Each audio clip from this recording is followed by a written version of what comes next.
ഒരു സ്ലാഷ് ഇതെൻ്റെ 14 ദിവസത്തെ ഉറക്കം കളഞ്ഞു. നമ്മൾ ഗൂഗിളിൻ്റെ ഒരിക്കലും പോകാത്തൊരു പേജാണ്. 2ാമത്തെ 3ാമത്തെ 4ാമത്തെ പേജൊന്നും നമ്മൾ ജന്മത്തിൽ വിസിറ്റ് ചെയ്തിട്ടില്ലല്ലോ. ഞാൻ 12ാമത്തെ പേജ് വരെ പോയി. നമ്മുടെയൊക്കെ ജോലി നഷ്ടപ്പെടുമെന്നാണോ, അതല്ല പുതിയ പുതിയ ജോലി ക്രിയേറ്റ് ആവുമെന്നാണോ? എന്താണ് യാസിൻ്റെ പെർസ്പെക്റ്റീവിൽ ഫ്യൂച്ചർ എങ്ങനെയായിരിക്കും? അതായത് ഇപ്പോൾ നമ്മൾ ഈ ഒരു രീതിയിൽ പോവുകയാണെങ്കിൽ നമ്മളെ ജോബ് എന്തായാലും പോകും. ഫ്യൂച്ചറിലേക്ക് എത്തുമ്പോൾ ഒരു വലിയൊരു സ്വപ്നം ഉണ്ടോ? അൾട്ടിമേറ്റ് എയിം എന്ന് പറയുന്നത് ഒരു ഗെയിം സ്റ്റുഡിയോ സ്റ്റാർട്ട് ചെയ്യാനാണ്. ഓക്കെ. അതായത് ഞാൻ ഈ ഫുൾ സ്റ്റാക്കിനേക്കാൾ എനിക്കിഷ്ടം ഗെയിം ഡെവലപ്മെന്റ് ആണ്. സോ അതിന് വേണ്ടിയിട്ടുള്ള പ്രിപ്പറേഷൻസ് ഞാൻ ഇപ്പോൾ തന്നെ ചെയ്യുന്നുണ്ട്. സോ അപ്പോൾ എന്തായാലും ഒരു ഗെയിം സ്റ്റുഡിയോ സ്റ്റാർട്ട് ചെയ്യണം. GTA 5 ഗെയിം അറിയോ? അപ്പോൾ GTA 5 ഇനി അടുത്തിപ്പോൾ GTA 6 ഇറങ്ങാൻ പോകുന്നുണ്ട്. GTA 6ൻ്റെ കുറിച്ച് പറയുകയാണെങ്കിൽ 2 ബില്യൺ എന്ന് പറഞ്ഞു കഴിഞ്ഞാൽ ഏകദേശം 16,000-17,000 കോടി രൂപയാണ്. എന്നാൽ എത്ര പൂജ്യമാണെന്ന് അറിയാം. ഒരു ഗെയിമിനേക്കാൾ കുറച്ച് എമൗണ്ട് മതി ബുർജ് ഖലീഫ കിട്ടാൻ. ഇപ്പം നമ്മൾ വീഡിയോ ജനറേഷൻ നമ്മൾ സോറയും അതുപോലെ തന്നെ Veo 3യും ഒക്കെ നമ്മൾ ഉപയോഗിച്ചിട്ടുണ്ട്. പക്ഷേ അതൊക്കെ വീഡിയോസാണ് ജനറേറ്റ് ആവണം. ഇത് ആക്ച്വൽ ഗെയിം ജനറേറ്റ് ചെയ്യും.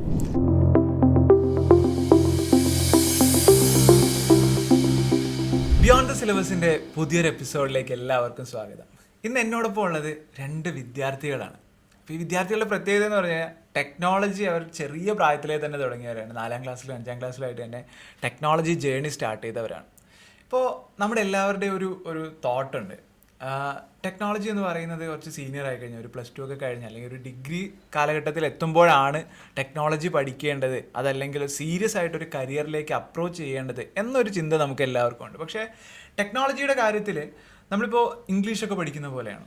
മുന്നേ കാലഘട്ടത്തിൽ ഇംഗ്ലീഷ് അല്ലെങ്കിൽ ഒരു ലാംഗ്വേജ് എന്ന് പറഞ്ഞു കഴിഞ്ഞാൽ ആവശ്യമുള്ളവർ മാത്രം പഠിച്ചിരുന്നതാണ്. അതല്ലെങ്കിൽ ഡ്രൈവിംഗ് എന്ന് പറയുന്നത് ആവശ്യമുള്ളവർ മാത്രം പഠിച്ചിരുന്നതാണ്. പക്ഷേ ഇന്നത്തെ കാലഘട്ടത്തിൽ ടെക്നോളജി എന്ന് പറയുന്നത് ഒരു ഡ്രൈവിംഗ് ഒക്കെ പോലെ ആയിട്ടുണ്ട്. അതായത് എല്ലാവരും എല്ലായ്പ്പോഴും അറിഞ്ഞിരിക്കേണ്ട ഒരു കാര്യമാണ്. അവരുടെ ഒരു കരിയറിന് വേണ്ടി, ഒരു സോഫ്റ്റ്വെയർ എഞ്ചിനീയർ ആവുന്നതിന് വേണ്ടിയിട്ടോ അതല്ലെങ്കിൽ ഏതെങ്കിലും ഒരു ഇൻഡസ്ട്രി ഫോക്കസ്ഡ് ആവുന്നതിന് വേണ്ടിയിട്ടോ അല്ലെങ്കിൽ ജോലി സോഫ്റ്റ്വെയർ എഞ്ചിനീയറിംഗ് നോക്കുന്നവർ മാത്രം എന്നുള്ള ഒരു കോൺസെപ്റ്റിൽ നിന്ന് മാറി ഏതൊരു മനുഷ്യനും അവൻ്റെ ആവശ്യങ്ങൾക്ക് വേണ്ടിയിട്ട് പഠിക്കുക എന്നുള്ള രീതിയിലേക്ക് ടെക്നോളജി മാറിയിട്ടുണ്ട്. അപ്പോൾ അത്തരത്തിൽ ഒരു ഇനിഷ്യൽ, അതായത് അവരുടെ ഒരു 4ാം ക്ലാസ് ഒരു 5ാം ക്ലാസ്സിൽ തന്നെ ടെക്നോളജി ജേർണി സ്റ്റാർട്ട് ചെയ്യാൻ വേണ്ടി ഒരു ഇനിഷ്യേറ്റീവ് എടുത്ത, അല്ലെങ്കിൽ അവരെ സപ്പോർട്ട് ചെയ്ത പാരൻസും ഇതിനകത്തൊരു പങ്കുണ്ട് അവർക്കും. അപ്പോൾ അത്തരത്തിൽ വന്നിട്ടുള്ള 2 വിദ്യാർത്ഥികളാണ് എൻ്റെ കൂടെ ഉള്ളത് ഇന്ന്. ആദിത്യ നാരായണനും യാസീനും. വെൽക്കം.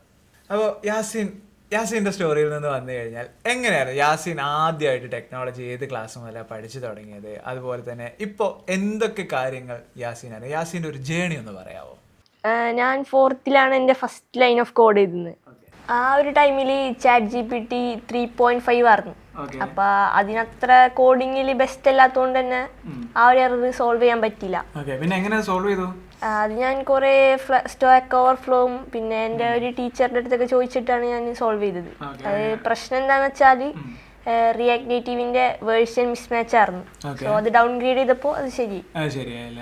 ഇനി അങ്ങോട്ടേക്ക് ഒരു ഫ്യൂച്ചറിലേക്ക് പോകുമ്പോൾ ഇതുപോലെ നമ്മൾ കുറേ സ്ട്രഗിൾസ് നേരിടുന്നത്, അപ്പോൾ അതായത് ഇപ്പോൾ കോഡിങ്ങിലായി കഴിഞ്ഞാൽ നമ്മൾ നേരിടുന്ന സ്ട്രഗിൾസ് എന്നാണല്ലോ പഠിക്കുന്നത്. അപ്പോൾ അല്ലെങ്കിൽ കുറേ കാര്യങ്ങൾ നമ്മൾ പഠിക്കുന്നത് ശരിക്കും ജസ്റ്റ് ഒരു ട്യൂട്ടോറിയൽ, ഒരു വീഡിയോ ട്യൂട്ടോറിയൽ എന്നല്ല. നിങ്ങൾ എക്സ്പീരിയൻസ് ഗെയിൻ ചെയ്യുന്നതിനനുസരിച്ചിട്ടാണ് ഇങ്ങനെ വേർഷൻ ഡൗൺഗ്രേഡ് ചെയ്യണമെന്ന് മുന്നേ എവിടെയും നമ്മൾ കണ്ടിട്ടില്ല. പക്ഷേ ഒരു സ്ട്രഗിൾ നേരിടുമ്പോഴാണ് നമുക്ക് മനസ്സിലാകും ഇങ്ങനെയൊക്കെ ചെയ്ത് കഴിഞ്ഞിട്ടാണല്ലേ. കാര്യം എപ്പോഴും ട്യൂട്ടോറിയൽസ് അല്ലെങ്കിൽ വീഡിയോസ് ക്ലാസ് എന്നൊക്കെ പറയുന്നത് ശരികളാണ് നമുക്ക് പഠിപ്പിച്ചു തരുന്നത്. പക്ഷേ പ്രാക്ടിക്കൽ നമ്മളെപ്പോഴും ചെയ്ത് നോക്കാം, ഇംപ്ലിമെൻറ്റേഷനാണ് നമുക്കിതിനകത്ത് കുറേയധികം പ്രോബ്ലംസ് അല്ലെങ്കിൽ ഹഡിൽസ് നമുക്ക് കാണിച്ചു തരും. അപ്പോൾ പിന്നെ ഇതെങ്ങനെ ചാടിക്കിടക്കും ചോദ്യമായി. ചിലപ്പം ഇതെങ്ങനെയും ഒന്ന് നിർത്തിപ്പോണമെന്ന് തോന്നിയിട്ടുണ്ടാവും. എൻ്റെ ഏറ്റവും വലിയ ബഗ്, അതായത് ഞാൻ ഇതുവരെ കോഡ് ചെയ്തതിൽ ഏറ്റവും ലോങ്ങസ്റ്റ് ബഗ് എനിക്ക് 14 ദിവസമായിരുന്നു. അതായത് ഒരു ബഗ് ഫിക്സ് ചെയ്യാൻ ഞാൻ നോക്കി, അതായത് ഡേ ആൻഡ് നൈറ്റ് ഞാൻ വർക്ക് ചെയ്യുന്നുണ്ട്. ഓക്കെ, അതായത് ആ ബഗ് ഫിക്സ് ചെയ്യാൻ അങ്ങനെ 14 ദിവസം, അതായത് വെച്ചിട്ട് ഒരു 10 ദിവസം കഴിഞ്ഞിട്ട് നോക്കാമെന്നല്ല. പ്രശ്നം ഒരു സ്ലാഷ് ആയിരുന്നു. അതായത് നമുക്ക് കേൾക്കുമ്പോൾ ഒന്നും തോന്നില്ലല്ലോ. അതായത് നിങ്ങളൊക്കെ പഠിപ്പിച്ചപ്പോൾ ഞാൻ അതൊക്കെ എന്ത് ചെയ്തു അതിനകത്ത് പറഞ്ഞു തന്നിട്ടുണ്ട്. അതായത് മക്കളെ എന്ത് ചെയ്യണം, പോസ്റ്റ് API ഇടുമ്പോൾ ഒരു സ്ലാഷ് ഇടണം. അതിനകത്ത് പ്രോബ്ലം എന്താണെന്ന് അറിയോ?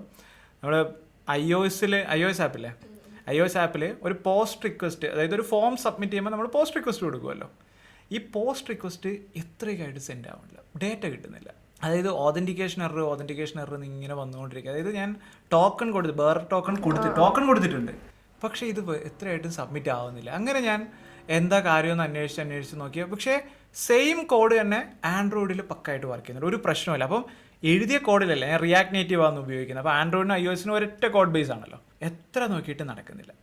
അങ്ങനെ ഞാൻ വിചാരിച്ചു ഇനി എന്ത് ചെയ്യാം, റിയാക്ട് നേറ്റീവിൻ്റെ പ്രശ്നമായിരിക്കും, അല്ലാണ്ട് ഇത് വേറൊരു കുഴപ്പമില്ലല്ലോ, ഇത് എഴുതിയേക്കുള്ള കോഡ് വർക്ക് ചെയ്യുന്നുണ്ട്, ഒരു പ്രശ്നമില്ല. സോ ഞാൻ വെച്ചത് ഇനി ഇതെല്ലാം കൂടെ മാറ്റി എന്ത് ചെയ്യാം, എൻ്റെ ഒരു ആപ്ലിക്കേഷൻ തന്നെ ഫ്ലട്ടറിലേക്ക് മാറ്റാം. ഞാൻ ഉറപ്പിച്ചു. എന്നിട്ടുണ്ട് ഇന്ന് ഒരു ദിവസവും കൂടെ ഫ്ലട്ടറിലേക്ക് മാറ്റണമെന്ന് പറഞ്ഞു കഴിഞ്ഞാൽ എൻ്റെ എത്ര 4-5 മാസത്തെ പണിയാണ്. അപ്പോൾ അത്രയും ഞാൻ റീറൈറ്റ് ചെയ്യണം. അപ്പോൾ പുതിയൊരു ഫ്രെയിംവർക്ക് പഠിക്കണം, ഡാർട്ട് എന്ന് പറഞ്ഞ പ്രോഗ്രാമിംഗ് ലാംഗ്വേജ് പഠിക്കണം, എന്തായാലും ചെയ്ത് കൊടുത്തല്ലേ പറ്റൂ. അങ്ങനെ ഇരുന്നിട്ട് ഞാൻ ഒരു ദിവസം കൂടെ ട്രൈ ചെയ്യാമെന്ന് വെച്ചിട്ട് ഒന്ന് ഇറങ്ങി തപ്പി. നമ്മൾ ഗൂഗിളിൻ്റെ ഒരിക്കലും പോകാത്തൊരു പേജാണ് 2ാമത്തെ 3ാമത്തെ 4ാമത്തെ പേജൊന്നും നമ്മൾ ജന്മത്തിൽ വിസിറ്റ് ചെയ്തിട്ടില്ലല്ലോ. ഞാൻ 12ാമത്തെ പേജ് വരെ പോയി. ഓക്കെ, അങ്ങനെ 12ാമത്തെ പേജിൽ പോയപ്പം ഒരു റെഡിറ്റിൽ ഒരു യൂസർ ഇതിന് സിമിലർ ആയിട്ടുള്ള ഒരു ബഗ്ഗിൻ്റെ കാര്യം പറഞ്ഞേക്കുന്നത്. അപ്പോൾ അതിൽ വളരെ താഴെയായിട്ട് അതങ്ങനെ വായിച്ച് ത്രെഡ് വായിച്ച് താഴെ വരെ എത്തിയപ്പോൾ ഒരാൾ പറഞ്ഞ് ട്രെയിലിംഗ് സ്ലാഷ്, അതായത് ഏറ്റവും അവസാനം ഒരു സ്ലാഷ് ഇട്ടിട്ടുണ്ടോ എന്നുള്ള കാര്യം ചെക്ക് ചെയ്ത് കഴിഞ്ഞാൽ ചിലപ്പോൾ ആ ബഗ് ഫിക്സ് ചെയ്യാൻ ഇതുണ്ടെന്ന് പറഞ്ഞു. അങ്ങനെ ഞാൻ പോയി നോക്കുമ്പോൾ അവസാനം സ്ലാഷ് ഇല്ല. സ്ലാഷ് ഇട്ട് കഴിഞ്ഞപ്പോൾ മാജിക് പോലെ ഈ സാധനം വർക്ക് ചെയ്യുക. അതായത് ഒരു സ്ലാഷ് ഇതെൻ്റെ 14 ദിവസത്തെ ഉറക്കം കളഞ്ഞു. അപ്പോൾ ഇങ്ങനെയാണ് ബഗ്സ് വരുന്നത്. പക്ഷേ ഇന്ന് നമുക്ക് കുറച്ചും കൂടി ഈസിയാണ്, ഇത്രയൊന്നും കഷ്ടപ്പെടേണ്ട ആവശ്യമല്ല. പക്ഷേ ഇങ്ങനൊരു ബഗ് വന്നതുകൊണ്ടാണ് നമുക്ക് മനസ്സിലാവുന്നത് നമ്മളൊരു ട്രൂ പ്രോഗ്രാമർ ആവണം, അതല്ലെങ്കിൽ ഒരു പ്രോബ്ലം സോൾവറായിട്ട് മാറുന്നത്. ഓക്കെ, ഇനി ആദിത്യയുടെ കേസിലേക്ക് വന്നു കഴിഞ്ഞാൽ ആദ്യത്തെ ഒന്ന് പേടിച്ചിരിക്കുകയാണോ? പേടിയുണ്ടോ? കുറച്ച് പേടിയുണ്ട്. ഓക്കെ, ആദ്യമായിട്ട് ക്യാമറ ഫേസ് ചെയ്യണം അല്ലേ? ഓക്കെ, കുഴപ്പമില്ല. അപ്പോൾ ആദിത്യയുടെ ഒരു എന്താണ് ഇതുവരെ ചെയ്തതിൽ ഏറ്റവും വലിയൊരു, അതല്ലെങ്കിൽ ആദിത്യ ചെയ്ത ഏറ്റവും വലിയൊരു പ്രൊജക്റ്റ് എന്തായിരുന്നു ടെക്നോളജി വെച്ചിട്ട് സോൾവ് ചെയ്ത? ഒരു ക്രിപ്റ്റോ കറൻസിയുടെ ഒരു വെബ്സൈറ്റാണ്. ഓക്കെ, ക്രിപ്റ്റോ കറൻസിയുടെ ഒരു വെബ്സൈറ്റ് ചെയ്തത്. അപ്പോൾ HTML CSS വെച്ചിട്ടാണോ ചെയ്തത്? HTML CSS jQuery ജാവാസ്ക്രിപ്റ്റും jQuery വെച്ചിട്ടായിരുന്നു അല്ലേ ചെയ്തിട്ടുണ്ട്? എങ്ങനെ ഉണ്ടായിരുന്നു ആ ഒരു വെബ്സൈറ്റ് ചെയ്ത് കഴിഞ്ഞപ്പോൾ? ആ വെബ്സൈറ്റാണ് ഞാൻ ആദ്യമായിട്ട് ചെയ്യുന്നത്. പിന്നെ അത് സ്റ്റൈപ്പിലൊക്കെ ഇട്ടപ്പോൾ എനിക്ക് കുറേ സപ്പോർട്ടൊക്കെ കിട്ടി. എല്ലാവരും അപ്രീഷിയേറ്റ് ചെയ്തോ? അടിപൊളി വെബ്സൈറ്റ് ആണെന്ന് അപ്രീഷിയേറ്റ് ചെയ്തല്ലേ? ഓക്കെ, അപ്പം കോഡിങ് തുടങ്ങിയത് 5ാം ക്ലാസ്സിലല്ലേ? അന്ന് ഭയങ്കര ബുദ്ധിമുട്ടായിരുന്നോ അതല്ല ഈസി ആയിരുന്നോ? ഈസി ആയിരുന്നു. അപ്പം എന്താണ് വേറൊരു 5ാം ക്ലാസ്സുകാരൻ ഇപ്പോൾ വരികയാണ്, ആളുടെ അടുത്ത് കോഡിംഗ് എന്ന് പറഞ്ഞു കഴിഞ്ഞാൽ എന്ത് പറയും? പഠിക്കാൻ പറയും, നമ്മൾ പഠിക്കണ്ടെന്ന് പറയും? പഠിക്കാൻ പറയും. കാരണം എല്ലാവരെ കൊണ്ടും പറ്റുന്ന ഒരു സംഭവമാണ്. അതായത് നമ്മളെ കൊണ്ട് പറ്റുമെങ്കിൽ എല്ലാവരെ കൊണ്ട് പറ്റും എന്നൊരു സംഭവത്തിൽ തന്നെയല്ലേ ഒരു സപ്പോർട്ട്. അവർക്ക് ഇതുപോലെ ആർക്കെങ്കിലും ഒക്കെ പറഞ്ഞു കൊടുക്കാറുണ്ടോ? ഇപ്പോൾ കോഡിംഗ് റിലേറ്റഡ് ആയിട്ടുള്ള കാര്യങ്ങളൊക്കെ മറ്റുള്ളവരൊക്കെ സംശയം ചോദിക്കുമ്പോഴൊക്കെ പറഞ്ഞു കൊടുക്കാറുണ്ട്. ഓക്കെ, ഇപ്പോൾ ആദ്യത്തെ ഒരു ഫ്യൂച്ചറിലേക്ക് പോകുമ്പോഴേ ആദ്യത്തെ എന്താ സ്വപ്നം കാണുക? അതായത് ആദ്യത്തേക്ക് എന്താവണം ഇനി? ഒരു സോഫ്റ്റ്വെയർ എഞ്ചിനീയർ, വെബ്സൈറ്റ്സ് ആപ്പൊക്കെ ബിൽഡ് ചെയ്യുന്ന ഒരു എഞ്ചിനീയർ ആയിട്ട് മാറണം എന്നുള്ളതാണ്. അപ്പം ആ എഞ്ചിനീയർ ആവാനുള്ള നോളജ് ഇപ്പം തന്നെ, അതായത് ഇപ്പോൾ 7ാം ക്ലാസ് ആയപ്പോൾ തന്നെ ഇപ്പം ഒരു ഫുൾ സ്റ്റാക്ക് പഠിച്ചല്ലോ. അതായത് നമ്മളിപ്പോൾ സ്റ്റൈപ്പിൻ്റെ ഒരു 365 ദിവസം എന്ന് പറഞ്ഞു കഴിഞ്ഞാൽ അതിനകത്ത് ഫുൾ സ്റ്റാക്ക് കംപ്ലീറ്റ് ആയിട്ടുണ്ട്. അപ്പോൾ അത് മുഴുവനും ആദ്യത്തെ കംപ്ലീറ്റ് ചെയ്തു. അതുപോലെ കുറച്ചധികം പ്രൊജക്റ്റുകൾ ചെയ്തു. പിന്നെ ഹാക്കത്തോണിൽ പാർട്ടിസിപ്പേറ്റ് ചെയ്തു. ഹാക്കത്തോണിൻ്റെ എക്സ്പീരിയൻസ് എങ്ങനെ ഉണ്ടായിരുന്നു? നല്ലൊരു എക്സ്പീരിയൻസ് ആയിരുന്നു. പല ജില്ലയിലുള്ള ഫ്രണ്ട്സിനൊക്കെ എനിക്ക് മീറ്റ് ചെയ്യാൻ പറ്റി. പിന്നെ മഹാദേവ് സാറ് പ്രൊജക്റ്റ് ഒക്കെ ചെയ്യാൻ തന്നു, ഫുഡ് വേസ്റ്റ് മാനേജ്മെന്റ്. ഓക്കെ, അന്ന് ഫുഡ് വേസ്റ്റ് മാനേജ്മെന്റ് ആയിരുന്നല്ലേ ക്വസ്റ്റ്യൻ ആയിട്ടുണ്ടായിരുന്നു. എന്നിട്ട് എങ്ങനെയാ ചെയ്തത്? അത് ബാക്കി വരുന്ന കഷ്ണങ്ങളെല്ലാം കവറിലാക്കി അച്ചാറായിട്ട് ഉപയോഗിക്കും. ബാക്കിയെല്ലാം റീസ്റ്റോർ ചെയ്തിട്ട് അല്ലാതെ തന്നെ അയച്ചു കൊടുക്കും. ഓക്കെ, അങ്ങനെ അതായിരുന്നു നിങ്ങളുടെ ഒരു സൊല്യൂഷൻ ആയിട്ടുണ്ടായിരുന്നു അല്ലേ? നിങ്ങൾക്ക് എങ്ങനെയായിരുന്നു കോഡിങ് AI-യുടെ സഹായത്തോട് കൂടിയിട്ട് ലവബിൾ ആയിരുന്നു ഉപയോഗിച്ചിട്ടുണ്ടായിരുന്നു അല്ലേ? അപ്പോൾ ഇപ്പോൾ കുട്ടികളെ സംബന്ധിച്ച് ഇപ്പോൾ ഒരു 7ാം ക്ലാസ്സുകാരന് കോഡ് ചെയ്യുന്നതിന് വേണ്ടിയിട്ടും AI ഇന്ന് അവൈലബിൾ ആണെന്ന്. ഇപ്പോൾ നമുക്ക് ഇപ്പോൾ ഫുള്ളി, അതായത് end to end കോഡ് ചെയ്യണം എന്ന് ഇപ്പോൾ നിർബന്ധമില്ല. നമ്മൾ പഠിച്ചതുപോലെ അല്ലെങ്കിൽ ടൂൾസ് ഒക്കെ വന്നത് അറിഞ്ഞു തുടങ്ങിയത് അപ്ഡേറ്റഡ് ആയിരുന്നു. അതായത് എല്ലാ ടെക്നോളജി വരുന്ന എല്ലാ ന്യൂസും കാര്യങ്ങളൊക്കെ കാണുമായിരുന്നു. ഞാൻ അങ്ങനെ കാണാറില്ല. മഹാദേവ് സാർ അന്ന് പറഞ്ഞപ്പോഴാണ് ഞാൻ ലവബിളിനെയൊക്കെ പറ്റി അറിയുന്നത്.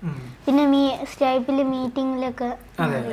ഓക്കെ, അപ്പോൾ ഓരോ ദിവസത്തെ മീറ്റിൽ നമ്മൾ എന്ത് ചെയ്യുന്നുണ്ട്? നമ്മൾ ഒരു ടെക്നോളജി വെച്ച് പരിചയപ്പെടുത്തണം. അപ്പോൾ ഇവരെ സംബന്ധിച്ചിടത്തോളം, ഇപ്പോൾ ചെറിയ കുട്ടികളെ സംബന്ധിച്ചിടത്തോളം ഇവർക്ക് ഏറ്റവും കൂടുതൽ നേരിടുന്ന ബുദ്ധിമുട്ടെന്ന് പറഞ്ഞാൽ ഇവർക്ക് ഈ ഇൻഫർമേഷൻ സോഴ്സ് വേണമല്ലോ. അതെ, നമുക്കിപ്പോൾ കിട്ടുന്ന ഒരു അഡ്വാൻറ്റേജ് എന്ന് പറയുന്നത് നമ്മുടെ യൂട്യൂബ് ആയി കഴിഞ്ഞാൽ എൻ്റെ ഇപ്പോൾ ഗൂഗിളിൻ്റെ ഫീഡ് എടുത്ത് നോക്കിയാൽ മെജോറിറ്റിയും സ്റ്റാർട്ടപ്പ് റിലേറ്റഡോ ടെക് റിലേറ്റഡോ ഡീപ് ടെക് റിലേറ്റഡോ ആയിരിക്കും എൻ്റെ കയ്യിൽ വരുന്ന ന്യൂസ്. അപ്പം പക്ഷേ ഇവരെ അങ്ങനെ ഡെയിലി ടെക്നോളജി ഉപയോഗിക്കുന്നവരല്ല. അപ്പോൾ ഇവരെ സംബന്ധിച്ച് ഇപ്പം നമ്മളവിടെ ചെയ്യുന്ന ഒരു പ്രോസസ്സ് എന്ന് പറഞ്ഞു കഴിഞ്ഞാൽ ഏറ്റവും നല്ല ടൂൾസ് ഇവർക്ക് പരിചയപ്പെടുത്തി കൊടുക്കും. അപ്പോൾ ഇതെങ്ങനെ ഉപയോഗിക്കണം എന്നുള്ള കാര്യം പരിചയപ്പെടുത്തി കൊടുക്കും. കുറച്ചും കൂടി അവർക്ക് നിങ്ങൾക്ക് ഇപ്പം കുറേ നോളജ് കിട്ടുന്നുണ്ടല്ലേ. അപ്പോൾ ഇങ്ങനെ വളരെ ഈസി ആയിട്ട് നിങ്ങൾക്ക് ഹാൻഡിൽ ചെയ്ത് പോകാൻ പറ്റുന്നുണ്ടല്ലോ. അതായത് ഇനി യാസിനെ, നിങ്ങളുടെ എഡ്യൂക്കേഷനിലേക്ക് നിങ്ങൾ എന്തെങ്കിലും AI ഉപയോഗിക്കുന്നുണ്ട്? അതായത് ഡെയിലി നിങ്ങളുടെ അക്കാഡമിക്സ് റിലേറ്റഡ് ആയിട്ട്? അക്കാഡമിക്സിൽ ഞാൻ ഇപ്പോൾ നല്ല രീതിയിൽ യൂസ് ചെയ്യുന്നുണ്ട്. അതായത് ഇപ്പോൾ എക്സാം ഒക്കെ വരുന്ന ടൈമിൽ ടെക്സ്റ്റ് ബുക്ക് റീഡ് ചെയ്യണമല്ലോ. സോ കുറേ പാരഗ്രാഫിൽ നിന്ന് വായിക്കുന്നതിന് പകരം ഞാൻ ജസ്റ്റ് NCERTയുടെ PDF എടുക്കും, ChatGPTക്ക് കൊടുക്കും, പോയിന്റ്സ് ആക്കാൻ പറയും. സോ അത് പഠിച്ചിട്ടാണ് ഞാൻ എക്സാം എഴുതാൻ പോവാറ്. പിന്നെ ഇങ്ങനെ എന്തെങ്കിലും മാത്സിൽ ചില സംഭവം അങ്ങനെ കിട്ടാണ്ട് വരും. ആ ഒരു ടൈമിൽ ChatGPT യൂസ് ചെയ്യും, ഒന്നല്ലെങ്കിൽ ജെമിനി യൂസ് ചെയ്യും. ഓക്കെ. അപ്പോൾ അതായത് ഇപ്പോൾ പഠിക്കാൻ വേണ്ടിയിട്ട് ഇപ്പം ശരിക്കും ടീച്ചറിനെ വേണ്ടാത്തൊരവസ്ഥയിലെത്തി നമ്മളല്ലേ. ട്യൂഷന്, അതായത് ഒരു ട്യൂഷൻ ഇനി പോകണം എന്നില്ല. നമ്മളിനി ഫ്യൂച്ചറിലേക്ക് പോകുമ്പോൾ ഇപ്പോൾ നിങ്ങളൊരു +2 ഒക്കെ കഴിഞ്ഞു, ആ സമയമാകുമ്പോഴത്തേനും കുറച്ചും കൂടി AI ഭയങ്കരമായിട്ട് മെച്ചുവറാവും. ആ സമയത്ത് ഫിസിക്കൽ ഇപ്പോൾ റോബോട്ട്സ് ഒക്കെ വന്നു തുടങ്ങും. ഓക്കെ. ആ കാലഘട്ടത്തിൽ നമ്മുടെ കോമ്പറ്റീഷൻ റോബോട്ടുകളായിട്ടും AI ഒക്കെ ആയിട്ടാണല്ലോ. അപ്പോൾ എന്താ വിചാരിക്കുന്നത്? അതായത് നമ്മുടെ ഫ്യൂച്ചറിൽ ജോബ്സ്, നമ്മുടെയൊക്കെ ജോലി നഷ്ടപ്പെടുമെന്നാണോ, അതല്ല പുതിയ പുതിയ ജോലി ക്രിയേറ്റ് ആവുമെന്നാണോ? എന്താണ് യാസിൻ്റെ പെർസ്പെക്റ്റീവിൽ ഫ്യൂച്ചർ എങ്ങനെയായിരിക്കും? അതായത് ഇപ്പോൾ നമ്മൾ ഈ ഒരു രീതിയിൽ പോവുകയാണെങ്കിൽ നമ്മളെ ജോബ് എന്തായാലും പോവും. അതല്ല നമ്മൾ AI ഒക്കെ യൂസ് ചെയ്ത് നമ്മളെ ഡെവലപ്മെൻറ്റ് ഭയങ്കര ഫാസ്റ്റാക്കി ഇപ്പം നല്ല പ്രൊഡക്റ്റീവായിട്ടാണ് പോകുന്നതെങ്കിൽ നമുക്ക് നമ്മുടെ ജോബ് സെക്യൂർ ആണ്. അതായത് നമുക്ക് പുതിയ പുതിയ ഇൻഡസ്ട്രീസിലേക്ക് കയറാനായിട്ട് പറ്റും. ഇപ്പോൾ എൻ്റെ ഒരു പെർസ്പെക്റ്റീവിൽ AI വരുമ്പോൾ കിട്ടുന്ന അഡ്വാൻറ്റേജ് എന്ന് പറഞ്ഞാൽ ഇതുവരെ ടെക്നോളജിയിലേക്ക് വരാത്ത കുറേ ഇൻഡസ്ട്രീസ് ഉണ്ട്. ആ ഇൻഡസ്ട്രീസിനൊക്കെ ടെക്നോളജിയിലേക്ക് വരാനുള്ളൊരു അവസരമായിരിക്കും. സോഫ്റ്റ്വെയർ എഞ്ചിനീയറിങ് എല്ലായിടത്തേക്കും വന്നപ്പോൾ അതുവരെ ടെക്കിലേക്ക് കൺവേർട്ട് ആവാത്ത കുറേ ഇൻഡസ്ട്രീസ് ഉണ്ട്. ഇതെല്ലാം ടെക്കിലേക്ക് കൺവേർട്ട് ആയി. ഇപ്പോൾ സോഫ്റ്റ്വെയർ ഉപയോഗിച്ചുകൊണ്ട് ഓട്ടോമേറ്റ് ചെയ്യുന്നത്. അപ്പോൾ ഈ ഓട്ടോമേഷൻ പ്രോസസ്സ് വന്നപ്പോൾ കുറച്ചും കൂടി അവർക്ക് പ്രോസസ്സ് സിംപ്ലിഫൈ ചെയ്യാനായിട്ട് പറ്റി. അങ്ങനെ വന്നു. ഇനി അടുത്ത AI വരുമ്പോൾ ഇപ്പോഴും ഓട്ടോമേറ്റഡ് ആവാത്ത ഒരുപാട് ഇൻഡസ്ട്രീസ് ഉണ്ടല്ലോ. അവർക്കെല്ലാവർക്കും ഭയങ്കര അഡ്വാൻറ്റേജ്. കാരണം ഇപ്പം നമുക്കൊരു വെബ്സൈറ്റ് ഇല്ലാത്ത കുറേ ഇൻഡസ്ട്രീസ് ഉണ്ട്, അല്ലെങ്കിൽ ഒരു ഷോപ്പുകൾ ഉണ്ടാവും. ഇവർക്ക് എല്ലാവർക്കും വെബ്സൈറ്റ് വരും. ഓക്കെ. ഭയങ്കര ഈസി ആണല്ലോ വെബ്സൈറ്റ് വരാൻ. ഇനി ഓട്ടോമേഷൻ സോഫ്റ്റ്വെയർ ഇല്ലാത്ത, ERPs ഇല്ലാത്ത ഒരുപാട് കമ്പനീസും ഒരുപാട് ഇൻഡസ്ട്രീസ് ഉണ്ടാവും. ഇവിടെയൊക്കെ ഈ ഓട്ടോമേഷൻ സോഫ്റ്റ്വെയർ വരും. ഇനി ഇതുവരെയായിട്ട് റോബോട്ട് ഉപയോഗിക്കാത്ത ഒരുപാട് സ്ഥലങ്ങളുണ്ടാവും. ഇവിടെയൊക്കെ റോബോട്ട് വരും. അപ്പോൾ പുതിയ റോബോട്ടിക് കമ്പനീസ് വരും. അപ്പോൾ പുതിയ കുറേ ജോലികൾ വരും. അതായത് നമ്മുടെ ഇന്നത്തെ ജോലി, അതായത് നിങ്ങളിപ്പോൾ കാണുന്ന, ഇപ്പോൾ മോൻ പറഞ്ഞല്ലോ ഇപ്പോൾ സോഫ്റ്റ്വെയർ എഞ്ചിനീയർ ആവണമെന്നാണ് ആഗ്രഹം. പക്ഷേ ഇന്ന് നമ്മൾ കാണുന്ന സോഫ്റ്റ്വെയർ എഞ്ചിനീയറിംഗ് ഇല്ലേ, അത് അതുപോലെ കാണും. അതായത് നമ്മളിപ്പോൾ പറഞ്ഞ പോലെ എന്താണ് HTML CSS അല്ലെങ്കിൽ റിയാക്റ്റോ അല്ലെങ്കിൽ പൈത്തൺ ജാങ്കോ ഇതൊക്കെ ഉണ്ടാവും എന്നുള്ള കാര്യത്തിൽ ഒരു ഉറപ്പില്ല. പക്ഷേ സോഫ്റ്റ്വെയർ ഡെവലപ്മെൻറ്റ് എന്ന് പറയുന്ന ഒരു പ്രോസസ്സ് ഉണ്ടല്ലോ, പ്രോബ്ലം സോൾവിങ് എന്ന് പറഞ്ഞിട്ടുള്ള ഒരു പ്രോസസ്സ് എന്തായാലും ഉണ്ടാവും. ഇതാണ് നമുക്ക് ഉറപ്പിക്കാൻ പറ്റുന്നൊരു, അതല്ലെങ്കിൽ ഉറപ്പോടുകൂടി പറയാൻ പറ്റുന്നൊരു കാര്യം അതേ ഉള്ളൂ. അല്ലാണ്ട് നിങ്ങൾക്ക് പൈത്തൺ അവിടെ ഉണ്ടാവോ, ജാങ്കോ ഇങ്ങനെ ഉണ്ടാവോ, അല്ലെങ്കിൽ റിയാക്ട് ഇതുപോലെ നമ്മൾ ഉപയോഗിക്കുമോ എന്ന് ചോദിച്ചു കഴിഞ്ഞാൽ നോർമൽ ഒരു സോഫ്റ്റ്വെയർ ഡെവലപ്പർ എന്ന് പറയുന്ന ഒരു ഡെസിഗ്നേഷൻ അത് മേബി ഒരു 3 to 5 ഇയേഴ്സിനുള്ളിൽ അത് മാറിയേക്കാം. പക്ഷേ നമുക്ക് ഫൗണ്ടേഷൻ അല്ലെങ്കിൽ ഫണ്ടമെൻ്റൽസ് നമുക്ക് ക്ലിയർ ആയിരിക്കണം എന്നുള്ളത്. ഇപ്പം നിങ്ങളെ സംബന്ധിച്ചിടത്തോളം നിങ്ങളുടെ ഏറ്റവും വലിയൊരു അഡ്വാൻറ്റേജും അതാണ്. നിങ്ങൾക്ക് ഫണ്ടമെൻ്റൽ തിയറീസ് എല്ലാം അറിയാം. അത് എങ്ങനെയാണ് ആപ്പ് ഡെവലപ്പ് ചെയ്യുന്നതെന്ന് അറിയാം, എങ്ങനെയാണ് ഈ മൊബൈൽ ആപ്സ് എങ്ങനെയാണ് വർക്ക് ചെയ്യണമെന്ന് അറിയാം. ഇപ്പോൾ ഇതിനെക്കുറിച്ചൊക്കെ അറിയാം, കോഡ് ചെയ്യാനും അറിയാം. ഇപ്പോൾ AI പറഞ്ഞു തന്നു കഴിഞ്ഞാൽ AIയുടെ കോഡ് വായിക്കാൻ അറിയില്ലേ, നമുക്ക് AI എഴുതി തരുന്നു, നമ്മൾ ആ കോഡ് വായിക്കുന്നു. വളരെ സിമ്പിളായിട്ടുള്ള പ്രോസസ്സ്. ഇപ്പോൾ ഞാനായാലും ഇത് തന്നെ ചെയ്തുകൊണ്ടിരിക്കണം കേട്ടോ. അതായത് ഞാൻ ഇപ്പോൾ നിങ്ങളെപ്പോലെ പ്രൊഡക്ഷനിൽ കോഡ് എഴുതുന്ന ആളല്ല. ഇപ്പം നിങ്ങളൊക്കെ ഏകദേശം ഒരു ദിവസം എത്ര മണിക്കൂർ കോഡ് എഴുതാറുണ്ട്? 3 hours ഒക്കെ ഒരു ദിവസം എഴുതാം. മോൻ എത്ര മണിക്കൂർ എഴുതാം? 2-2.5 മണിക്കൂർ ഡെയിലി കോഡ് എഴുതും. ഡെയിലി ഒന്നുമില്ല, ചില ശനി ഞായറൊക്കെ 2-2.5 മണിക്കൂർ എഴുതും. അതെന്ന് പറഞ്ഞാൽ വലിയ കാര്യമാണ്. ഓക്കെ. കാരണം ഈ സമയത്ത് തുടങ്ങിക്കഴിഞ്ഞാൽ നിങ്ങൾക്ക് നിങ്ങളുടെ ഒരു +2 ഒക്കെ ആകുമ്പോൾ ഈ മണിക്കൂർ കൂട്ടി വെച്ച് കഴിഞ്ഞാലേ എത്ര മണിക്കൂറിൻ്റെ എക്സ്പീരിയൻസ് ആകും. നല്ലല്ലേ? ഓക്കെ. അപ്പോൾ നമ്മുടെയൊക്കെ കേസിൽ നമുക്കൊന്നും ആ ഒരു എക്സ്പീരിയൻസ് ആണ് കിട്ടാത്തത്. നമ്മളൊക്കെ ഞാൻ 8ാം ക്ലാസ്സിൽ തുടങ്ങിയ ആളാണ്. ഇപ്പോൾ ഞാനിപ്പോൾ എന്നെ കൂട്ടാണ്ട് പറയാം. കാരണം എനിക്ക് കിട്ടിയ ഓപ്പർച്യൂണിറ്റി എന്ന് പറഞ്ഞാൽ നിങ്ങൾക്കിപ്പോൾ സ്റ്റേപ്പ് കിട്ടിയതുപോലെ എനിക്ക് എൻ്റെ ബ്രദർ ഉണ്ടായിരുന്നു. അപ്പം ഞാൻ ആളുടെ അടുത്ത് നിന്നാണ് പഠിക്കുന്നത്. ആൾക്കന്ന് കമ്പനി ഉണ്ട്. അപ്പോൾ പുള്ളിയുടെ അടുത്ത് നിന്ന് ഞാൻ പഠിച്ചു തുടങ്ങി. അപ്പോഴാണ് മനസ്സിലായത് എന്നെക്കൊണ്ട് വളരെ സിമ്പിളായിട്ട് പറ്റുന്നുണ്ട്. കാര്യം ഞാനൊരു എക്സ്ട്രാ ഓർഡിനറി ആണെന്നോ അല്ലെങ്കിൽ ഭയങ്കര ബ്രില്യൻ്റ് ആണെന്നോ ഒന്നും ഞാൻ വിചാരിച്ചിട്ടല്ല. സാധാരണ ഞാനും പഠിക്കുന്ന ഒരു ഗവൺമെൻറ് സ്കൂളിൽ തന്നെയാണ്, വേറെ അങ്ങനെ വലിയ വ്യത്യാസമൊന്നുമില്ല. അപ്പോൾ എന്നെക്കൊണ്ട് പഠിക്കാൻ പറ്റുന്നുണ്ടെങ്കിൽ എന്തുകൊണ്ടാണ് ഇത് എനിക്ക് സ്കൂളിലേക്ക് തരാത്തതെന്നായിരുന്നു ചോദ്യം. അവിടെ നിന്നാണ് ശരിക്കും സ്റ്റേപ്പ് എന്തുകൊണ്ട് കോളേജ് സ്റ്റുഡൻസിന് കോഡിങ് പഠിപ്പിക്കുന്ന ഒരുപാട് പ്ലാറ്റ്ഫോം ഇന്നും അവൈലബിൾ ആണ്. പക്ഷേ സ്കൂൾ കുട്ടികൾ ആരും പഠിപ്പിക്കുന്നില്ല. കോഡിങ് പഠിക്കുക എന്നുള്ളത് ജസ്റ്റ് എന്താണ് സോഫ്റ്റ്വെയർ എഞ്ചിനീയർ ആവാൻ വേണ്ടി മാത്രമല്ല. നിങ്ങളിപ്പോൾ നേരത്തെ മോൻ പറഞ്ഞൊരു കാര്യമുണ്ട്, അതായത് കുട്ടികൾക്ക് ഏൺ ചെയ്യാനുള്ള ഒരു സൊല്യൂഷൻ, അതായത് ഒരു പ്രോബ്ലം ഐഡന്റിഫൈ ചെയ്തു, ആ പ്രോബ്ലത്തെ സോൾവ് ചെയ്യാനല്ലേ അവിടെ ശ്രമിച്ചത്. ഇനി യാസിൻ്റെ ഒരു അൾട്ടിമേറ്റ് സംഭവം എന്താണ് ഈ ഫൈവർ പോലുള്ള ഈ പ്ലാറ്റ്ഫോമിനെ സ്കെയിൽ ചെയ്ത് കൊണ്ടുപോകണമെന്നാണോ, അതല്ല ഇനി ഫ്യൂച്ചറിലേക്ക് എത്തുമ്പോൾ ഒരു വലിയൊരു സ്വപ്നം ഉണ്ടാവും? അതായത് ഈ ഒരു ഫൈവർ പോലത്തെ സ്റ്റുഡൻസിന് വേണ്ടിയിട്ടുള്ള ഫൈവർ സ്റ്റോപ്പ് ചെയ്യൂല, ബട്ട് എന്നാലും എൻ്റെ ഒരു അൾട്ടിമേറ്റ് എയിം എന്ന് പറയുന്നത് ഒരു ഗെയിം സ്റ്റുഡിയോ സ്റ്റാർട്ട് ചെയ്യാനാണ്. അതായത് ഞാൻ ഈ ഫുൾ സ്റ്റാക്കിനേക്കാൾ എനിക്കിഷ്ടം ഗെയിം ഡെവലപ്മെന്റ് ആണ്. സോ അതിന് വേണ്ടിയിട്ടുള്ള പ്രിപ്പറേഷൻസ് ഞാൻ ഇപ്പൊ തന്നെ ചെയ്യുന്നുണ്ട്. സോ അപ്പൊ എന്തായാലും ഒരു ഗെയിം സ്റ്റുഡിയോ സ്റ്റാർട്ട് ചെയ്യണം. ഇനിയിപ്പോൾ ഏടെ കാലഘട്ടത്തിൽ ഗെയിം സ്റ്റുഡിയോ എന്ന് പറയുന്നത് ഭയങ്കര സിമ്പിൾ ആയിട്ടുള്ള കാര്യം. അതായത് ഇൻഡി ഡെവലപ്പേഴ്സ് ഉണ്ട്, അതായത് ഒന്നോ അല്ലെങ്കിൽ ഒരു ചെറിയൊരു കുഞ്ഞു ടീമോ വെച്ചിട്ട് ഉള്ള ഗെയിംസ് ഉണ്ടാവും. അപ്പോൾ ഈ ഗെയിംസിൻ്റെയൊക്കെ പ്രത്യേകത എന്ന് വെച്ച് കഴിഞ്ഞാൽ വലിയ ആനിമേഷനോ അല്ലെങ്കിൽ ഗ്രാഫിക്സോ ഒന്നും ഉണ്ടാവണമെന്നില്ല. ഒരു ലോജിക്കിൻ്റെ പുറത്തോ, അത് പണ്ട് മറ്റേ ഒരു സ്റ്റാക്ക് എന്ന് പറഞ്ഞൊരു ഗെയിം ഉണ്ടായിരുന്നു, കളിച്ചിട്ടുണ്ടോ എന്നറിയില്ല. അതായത് ഒരു ബോക്സ് ഉണ്ടാവും, ഈ ബോക്സ് ഇങ്ങനെ നീങ്ങി വരുമ്പോൾ നമ്മളങ്ങ് ക്ലിക്ക് ചെയ്യുമ്പോൾ അത് കറക്റ്റ് അതിൻ്റെ മുകളിൽ വെച്ച് കഴിഞ്ഞാൽ ഫുള്ള് കിട്ടും. അങ്ങനെ സ്റ്റാക്ക് ചെയ്ത് പോകും. ഏറ്റവും അവസാനം ഒരെണ്ണം അതായത് അതിനകത്ത് ഇരിക്കാണ്ട് വരുമ്പോൾ അതെല്ലാം കൂടെ പൊളിഞ്ഞ് താഴെ വീഴും. ഇതൊക്കെ ഇൻഡി ഗെയിംസ് ആണ്. അതായത് ഒരു ഡെവലപ്പറിന് ഒറ്റയ്ക്ക് ചെയ്യാൻ പറ്റുന്ന ഒരൊറ്റ ആക്ഷനേ ഉള്ളൂ, പക്ഷെ ഭയങ്കര അഡിക്റ്റീവ് ആണ്. ഇതിങ്ങനെ ആ ലോജിക്കിനാണ് കഥ. അപ്പം ഇതുപോലുള്ള ഗെയിമുകളായിരുന്നു മുന്നേ ഒരാളൊക്കെ ഉണ്ടായിക്കൊണ്ടിരുന്നത്. പക്ഷെ ഇപ്പോൾ ജീനി 3 എന്ന് പറഞ്ഞിട്ടുള്ള ഒരു ടൂൾ ഇപ്പോൾ ഗൂഗിളിൻ്റെ ഡീപ്പ് മൈൻഡ് ഡെവലപ്പ് ചെയ്തിട്ടുണ്ട്. ഇപ്പോൾ ആ ഒരു ടൂളിൻ്റെ പ്രത്യേകത നോക്കിക്കഴിഞ്ഞാൽ 720p റെസൊല്യൂഷൻ HD, നമ്മളിപ്പോൾ HD എന്ന് പറയുന്നത് HD റെസൊല്യൂഷനിൽ ഗെയിം ജനറേറ്റ് ചെയ്യാൻ പറ്റും.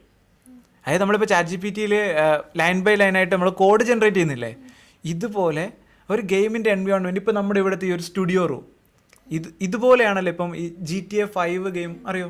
അപ്പോൾ GTA 5 ഇനി അടുത്തിപ്പോൾ GTA 6 ഇറങ്ങാൻ പോകുന്നുണ്ട്. GTA 6-ൻ്റെ കുറിച്ച് പറയുകയാണെങ്കിൽ 2 ബില്യൺ എന്ന് പറഞ്ഞു കഴിഞ്ഞാൽ ഏകദേശം 16,000-17,000 കോടി രൂപയാണ്. എന്നാലും എത്ര പൂജ്യമുണ്ടെന്ന് അറിയാം, അത്രയും വലിയ എമൗണ്ടിന്, അതും എത്ര വർഷമായിട്ട് ഡെവലപ്പ് ചെയ്യുന്നുണ്ട്.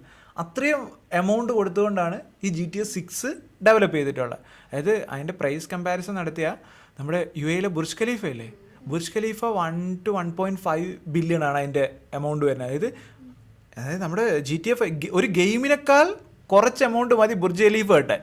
ഓക്കെ, അത്രയധികം സ്പെൻഡ് ചെയ്തുകൊണ്ടാണ് ഈ ഒരു ഗെയിം ഡെവലപ്പ് ചെയ്യുന്നത്. അപ്പം ഇതുപോലുള്ള ഗെയിംസ്, അപ്പോൾ ഒരു ഗെയിമിനൊരു വേൾഡ് ഉണ്ടാവുമല്ലോ, അപ്പോൾ മാപ്പ് ഉണ്ടാവും. ഈ മാപ്പിലെ വേൾഡിൽ ഓരോ ഐറ്റംസിനും അതിനൊരു ഫിസിക്സ് ഉണ്ട്. ഇപ്പോൾ ഒരു കാറാണെങ്കിൽ അത് കാർ മൂവ് ചെയ്യണം, ഒരു മരമാണെങ്കിൽ അതിനൊരു ഫിസിക്സ് ഉണ്ട്, വെള്ളമാണെങ്കിൽ അതിനൊരു ഫിസിക്സ് ഉണ്ട്, റോഡിനൊരു ഫിസിക്സ് ഉണ്ട്, അതുപോലെയല്ല ഒരു ഗ്രാസ് വരുമ്പോൾ. അങ്ങനെ ഓരോന്നിനും ഓരോ ഫിസിക്സാണ്. അപ്പോൾ ഈ ഫിസിക്സ് എഞ്ചിനാണ് ഇതിനകത്ത് ഏറ്റവും കോംപ്ലിക്കേറ്റഡ് ആയിട്ടുള്ള സാധനം. അപ്പം ഇതെല്ലാം വർക്ക് ചെയ്യുന്നത് ലോജിക്സ് എഴുതി ഇത്രയും ഡെവലപ്പേഴ്സ് അതിനകത്ത് വർക്ക് ചെയ്ത് അതിനുള്ളിൽ തന്നെ ചെറിയ എഞ്ചിനുകളും, അതായത് AI ഒക്കെ ഉപയോഗിച്ചുകൊണ്ട് തന്നെയാണ് ഇവർ ചെയ്യുന്നത്. റേ ട്രേസിങ് അങ്ങനെയുള്ള കുറേ അധികം ടെക്നോളജീസ് ഉണ്ട്. അപ്പോൾ ഇതൊക്കെ ചെയ്തുകൊണ്ട്, പക്ഷേ ഇതെല്ലാം നമുക്ക് ഈ പറയുന്ന ജീനിയിലേക്ക് നമുക്ക് കൊണ്ടുവരാം. അതായത് ഇപ്പോൾ ആ ലെവലിൽ അത് നമ്മൾ 4K 120ഉം 165 FPS കളിക്കുമ്പോൾ ഇത് നമുക്കിപ്പോൾ 720p 24 FPS ഒരു ഗെയിം പോലെ ഇപ്പോൾ നമുക്ക് കൺട്രോൾ ചെയ്യാൻ പറ്റും. ആ വേൾഡ് കൺട്രോൾ ചെയ്യാം. വേൾഡിന് അടുത്തെന്ത് സംഭവിക്കണമെന്നുള്ളത് നമ്മുടെ ഇവിടെ ആക്ഷൻ അനുസരിച്ചിട്ട് ജനറേറ്റ് ആവും. എന്ന് പറഞ്ഞാൽ ഓപ്പൺ വേൾഡ് എന്ന് പറഞ്ഞാൽ ട്രൂലി ഓപ്പൺ ആയിരിക്കും. അതായത് എത്ര വേണമെങ്കിലും നമ്മൾ കളിച്ച് പോകുന്നത്, മറ്റേ ടെമ്പിൾ റണ്ണൊക്കെ ഇങ്ങനെ റണ്ണായി പോകും. പക്ഷേ ഒരേ സീൻ തന്നെയാണ് പിന്നെ റിപ്പീറ്റ് ചെയ്ത് എൻലെസ് ഗെയിം. പക്ഷേ ഇതങ്ങനെയല്ല. അതിൽ ഓരോ എലമെൻറ്റും എന്ത് ചെയ്യും, നമ്മുടെ ഫിസിക്സാണ്. ഓരോന്നും അനങ്ങും, ഓരോന്നും റിയാക്ട് ചെയ്യും. നമ്മൾ ഒരാക്ഷൻ കൊടുത്താൽ അതിനനുസരിച്ചിട്ട് റിയാക്ട് ചെയ്യുന്ന എലമെൻറ്റ്സ് നമുക്ക് ജനറേറ്റ് ചെയ്യാനും ഈ വേൾഡിൽ ഇപ്പോൾ നമ്മൾ വീഡിയോ ജനറേഷൻ നമ്മൾ സോറയും അതുപോലെ തന്നെ Veo 3 ഒക്കെ നമ്മൾ ഉപയോഗിച്ചിട്ടുണ്ട്. പക്ഷേ അതൊക്കെ വീഡിയോസാണ് ജനറേറ്റ് ആവണം. ഇത് ആക്ച്വൽ ഗെയിം ജനറേറ്റ് ചെയ്യും. അപ്പോൾ ഇങ്ങനെ ഒരു കാലഘട്ടത്തിലാണ് നമ്മൾ നിൽക്കുന്നത്. അതായത് ഇനിയൊരു 5 വർഷത്തിനുള്ളിൽ നമുക്കിതുപോലുള്ള ജനറേറ്റഡ് ഗെയിമുകൾ നമുക്ക് ബിൽഡ് ചെയ്യാൻ പറ്റും. അതുപോലെ തന്നെ ആ ഒരു ഏരിയയിലുള്ള അടുത്തൊരു ഓപ്പർച്യൂണിറ്റിയാണ് ഞാൻ നിങ്ങളോട് പറയുന്നത്, നിങ്ങൾക്കും അത് ചിന്തിക്കാൻ വേണ്ടിയിട്ട്. അപ്പോൾ ചിലപ്പോൾ മേ ബി നിങ്ങൾക്ക് അതിൽ നിന്നായിരിക്കും ഒരു ഐഡിയ ഉണ്ടായി വരുന്നത്. ഇപ്പോൾ നമ്മളൊക്കെ വീഡിയോസ് കണ്ടാണല്ലോ പഠിക്കണേ. ഇൻട്രാക്റ്റീവ് ലെസൺ ആണെങ്കിലോ, അത് ഗെയിം പോലുള്ള ലെസൺസ് നമുക്ക് ഇപ്പം ഇതുപോലൊരു ടൂൾ ഉണ്ടെങ്കിൽ നമുക്ക് ഈസി ആയിട്ട് ഇങ്ങനെ ഇൻട്രാക്റ്റീവ് ലെസൺസ് ഉണ്ടാക്കിക്കൂടെ? അങ്ങനെ ഇൻട്രാക്റ്റീവ് ലെസൺസ് ഉണ്ടാക്കുകയാണെങ്കിലോ കുട്ടികൾ ക്ലാസ്സിലിരുന്ന് നമ്മൾ സാധാരണ എന്താ ഇപ്പോൾ ബോർഡിൽ കണ്ടുപഠിക്കുന്നു അല്ലെങ്കിൽ യൂട്യൂബിലെ വീഡിയോ കണ്ടുപഠിക്കുന്നു. പക്ഷേ നമുക്ക് ഈ ആക്ച്വൽ എക്സ്പെരിമെൻ്റ് എന്ത് ചെയ്യാം? ഇപ്പോൾ ഒരു കെമിസ്ട്രി ലാബിലോ ഒരു ഫിസിക്സ് ലാബിലോ നിൽക്കുകയാണെങ്കിൽ ആക്ച്വൽ എക്സ്പെരിമെൻ്റ് ചെയ്തു നോക്കാൻ പറ്റും. കാര്യം സിമുലേഷൻ പോലെ നമുക്ക്. പക്ഷെ മറ്റേ സിമുലേറ്റ് ചെയ്യണമെങ്കിൽ ഇപ്പോൾ ഗെയിമിൻ്റെ അതേ ടെക്നോളജിയാണ്, അതേ കോംപ്ലിക്കേഷൻ ഉണ്ട്. അപ്പോൾ ആരും അതങ്ങനെ ചെയ്യാറില്ല. പക്ഷെ ഇപ്പോൾ എന്ത് ചെയ്യാൻ പറ്റും? നമ്മുടെ ഒരു പ്രൊഫസർ, ടെക്നോളജി അറിയുന്ന ഒരു പ്രൊഫസറിന് ഇതുപോലൊരു ഗെയിം പോലെ അവർക്ക് എക്സ്പെരിമെൻറ്റ്സ് കാണിച്ചു തരാൻ പറ്റും. എന്ത് രസമായിരിക്കും നമുക്കിപ്പോൾ കുട്ടികൾക്ക് പഠിക്കാനും ഭയങ്കര എളുപ്പമായിരിക്കില്ലേ? അപ്പം ഇതൊക്കെയാണ് ശരിക്കും ടെക്നോളജിയുടെ അഡ്വാൻറ്റേജ്. അല്ലെങ്കിൽ ഇനി അങ്ങോട്ട് വരുമ്പോൾ ഇപ്പോൾ ഗെയിം ഡെവലപ്മെൻറ്റ് എന്ന് പറയുമ്പോൾ ഇതുപോലുള്ള സ്റ്റുഡിയോസ് ഒരുപാട് ഇതുവരെ നമ്മൾ ചിന്തിക്കാത്തൊരു ഏരിയയാണ്. പക്ഷേ ഇനി എന്ത് ചെയ്യും? ഫ്യൂച്ചറിൽ ഇങ്ങനെ കുറേ ഓപ്പർച്യൂണിറ്റീസ് വരും. അപ്പോൾ ട്യൂഷൻ സെൻറ്റർ ആയിരിക്കില്ല പറഞ്ഞത്, അതിന് പകരം വരുന്ന ഇത്തരത്തിലുള്ള കമ്പനീസ് ആയിരിക്കും. അതാണ് ഞാൻ നേരത്തെ പറഞ്ഞത്, നമ്മുടെ ജോബ് ഇപ്പോൾ കാണുന്ന പോലെ ആയിരിക്കില്ല ഇനി അങ്ങോട്ട് പോകുമ്പോൾ ജോലി ഉണ്ടാവുക. ടീച്ചർ ഈ വീഡിയോ ഉണ്ടാക്കുന്ന ആളായിരിക്കും.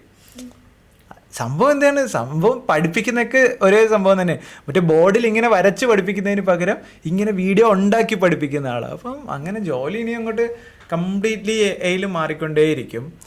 അപ്പോൾ ഇനി മോൻ്റെ ഇനി ഉള്ളൊരു എന്താ പറയുക, അടുത്തൊരു 10 വർഷം കഴിയുമ്പോൾ എങ്ങനെയായിരിക്കും വേൾഡ് എന്ന് മോൻ വിചാരിക്കണേ? മൊബൈൽസിനെക്കാട്ടും ഇപ്പം വേറെ ആയിരിക്കും വരുന്നത്. ഓക്കെ, അതായത് റോബോട്ട്സും അത്തരത്തിലുള്ള, അതായത് നമ്മൾ റോബോട്ട്സിൻ്റെ കൂടെ ജീവിക്കേണ്ടി വരുമെന്ന് തോന്നുന്നുണ്ടോ? എങ്ങനെയുള്ള റോബോട്ടായിരിക്കും ഉണ്ടാവുക? ദാറ്റ് മീൻസ് എന്തിനൊക്കെ ആയിരിക്കും റോബോട്ട് ഉപയോഗിക്കുന്നത്? വീട്ടിലെ ജോലികളെല്ലാം ചെയ്യുന്നു. ഓക്കെ, പിന്നെ എന്തിനുണ്ടാവും? പിന്നെ ടാക്സി ഡ്രൈവറായിട്ട് ഇപ്പോൾ ഓട്ടോണമസ് ഡ്രൈവിംഗ് ഇപ്പോൾ എല്ലായിടത്തും വന്നു തുടങ്ങിയിട്ടുണ്ടെങ്കിൽ നമ്മുടെ നാട്ടിലേക്കും കൂടെ വരാണ്ട് പിന്നെ എന്ത് സംഭവിക്കും? ട്രാഫിക് റൂൾസ് എല്ലാം കംപ്ലീറ്റ്ലി ഓട്ടോമേറ്റ് ചെയ്ത് പോകും. അപ്പോൾ ഇങ്ങനെ ശരിക്കും ഇനി നമ്മുടെ കാലഘട്ടത്തിൽ, നമ്മുടെ ഇനി അടുത്തൊരു 10 വർഷത്തിലേക്ക് വരുമ്പോൾ നമ്മൾ ഇന്ന് ഉപയോഗിച്ചുകൊണ്ടിരിക്കുന്ന പല കാര്യങ്ങളും ഇതുപോലെ എല്ലാം ഉണ്ടാവും. ഇപ്പോൾ റോബോ ടാക്സിയുടെ കാര്യം പറയുമ്പോൾ ഇപ്പോൾ US ഓൾറെഡി തന്നെ 2 കമ്പനീസ് ഫുൾ ഫ്ലഡ്ജിൽ വർക്ക് ചെയ്യുന്നുണ്ട്. വെയ്മോ എന്ന് പറഞ്ഞൊരു കമ്പനിയാണ്, അത് 2015 മുതൽ തുടങ്ങിയതാണ്. ഇപ്പോൾ ഏറ്റവും അടുത്തായിട്ട് ടെസ്ല എന്ന് പറഞ്ഞിട്ടുള്ള കമ്പനി ഉണ്ടോ, ഇലോൺ മസ്കിൻ്റെ കമ്പനി. അപ്പോൾ അവരുടെ ഒരു റോബോ ടാക്സി ഇപ്പോൾ അവർ ലോഞ്ച് ചെയ്തിട്ടുണ്ടായിരുന്നു. അത് ഒരു ഏരിയയിൽ മാത്രമേ, ഇപ്പം ഒരു ചെറിയൊരു ഏരിയയിൽ മാത്രമേ ഉള്ളൂ. കാര്യം ബാക്കിയുള്ള സ്ഥലങ്ങളിലൊന്നും അതിൻ്റെ ഒരു റെഗുലേഷൻ ഇപ്പോഴും സ്ട്രിക്റ്റ് ആണ്. അതായത് ഡ്രൈവർ ഇല്ലാത്ത കാറ് ഓടിക്കാൻ പറ്റില്ല. ഇപ്പം ഇന്ത്യയിലൊന്നും അത് പാടില്ല. അപ്പോൾ അവിടെ ഒരു ഏരിയയിൽ മാത്രമാണ്, US ഒരു സ്റ്റേറ്റിൽ മാത്രമാണ് അതിനുള്ള പെർമിഷൻ ഉള്ളത്. അപ്പോൾ അവരവിടെയാണ് മെയിൻലി ഓടുന്നത്. അപ്പോൾ വെയ്മോ എന്നൊക്കെ പറഞ്ഞാൽ കംപ്ലീറ്റ്ലി ഇപ്പോൾ ഡ്രൈവറേ ഇല്ല, അതായത് അവർ ഇത്രയും വർഷമായിട്ട് ഓടിക്കൊണ്ടിരിക്കുക. അപ്പോൾ അതുപോലെ റോബോ ടാക്സിയിലാണെങ്കിൽ ഇപ്പോൾ ഇന്നത്തെ കറണ്ട് സ്റ്റേജിൽ ഒരാൾ പാസഞ്ചർ സീറ്റിലിരിപ്പുണ്ട്, ഡ്രൈവർ സീറ്റിൽ ആരുമില്ല, പാസഞ്ചർ സീറ്റിൽ ഒരാളിരിപ്പുണ്ട്. അതിനെന്തിനാണെന്ന് വെച്ചാൽ ഇനി എങ്ങാനും എമർജൻസി വന്നു കഴിഞ്ഞാൽ ബട്ടൺ ഞെക്കാൻ വേണ്ടിയിട്ട്, അതല്ലാണ്ട് ഡ്രൈവറില്ല. അപ്പോൾ ഇതാണ് ഇനി വരാൻ പോകുന്ന ഫ്യൂച്ചർ. അപ്പം ഇതുപോലുള്ള കുറേയധികം ബ്ലൂ കോളർ ജോബ്സ് ഇനി അടുത്ത് റോബോട്ടിക്സ് ഒക്കെ വരുന്ന സമയത്ത് നമ്മുടെ ഇന്ന് റിപ്ലേസ് ആയിക്കൊണ്ടേയിരിക്കും. അപ്പോൾ ആ കാലഘട്ടത്തിലേക്കാണ് നമ്മൾ തയ്യാറെടുക്കുന്നത്. അപ്പോൾ ഇങ്ങനെ ഒരു കാലഘട്ടത്തിലേക്ക് തയ്യാറെടുക്കുമ്പോൾ നിങ്ങൾ ടെക്നോളജിയുടെ, അതായത് അല്ലെങ്കിൽ ഒരു എയർലി അഡോപ്റ്റേഴ്സ് എന്ന് വേണമെങ്കിൽ പറയാം, എന്താണ് ചെറിയ കുട്ടികളെ സംബന്ധിച്ചിടത്തോളം നിങ്ങളുടെ കൂടെ പഠിക്കുന്ന കുറേ പേര് ഇതിനകത്തേക്ക് വന്നിട്ടില്ല. അപ്പോൾ അവരോടൊക്കെ എന്താ നിങ്ങൾക്ക് പറയാനുള്ളത്? അതായത് നിങ്ങളുടെ കൂടെ പഠിക്കുന്ന പക്ഷേ ടെക്നോളജി അഡോപ്റ്റ് ചെയ്യാത്ത ആളുകളോട് നിങ്ങൾക്ക് എന്താണ് ടെക്നോളജിയുടെ ബെനിഫിറ്റ് എന്തെന്നാണ് നിങ്ങൾക്ക് പറയാനുള്ളത്? അതായത് ഈ ടെക്നോളജി കുറേ ബെനിഫിറ്റ്സ് ഉള്ള കാര്യങ്ങളാണ്. ഇപ്പോൾ നമുക്ക് എല്ലാ മേഖലയിലായാലും, അതായത് നമ്മളെ പഠിപ്പിലായാലും നമ്മളെ സ്കിൽ ഇമ്പ്രൂവ് ചെയ്യാനായാലും എല്ലാത്തിനും നമ്മൾ ടെക്നോളജി യൂസ് ചെയ്യണം. അതായത് നമ്മളെപ്പോഴും അപ്ഡേറ്റ് ആയിരിക്കുക. അത് അങ്ങനെ ചെയ്യുള്ളൂ ഇങ്ങനെ ചെയ്യുള്ളൂ എന്ന് പറയാതെ നമ്മൾ കാലത്തിനൊപ്പം മാറണം.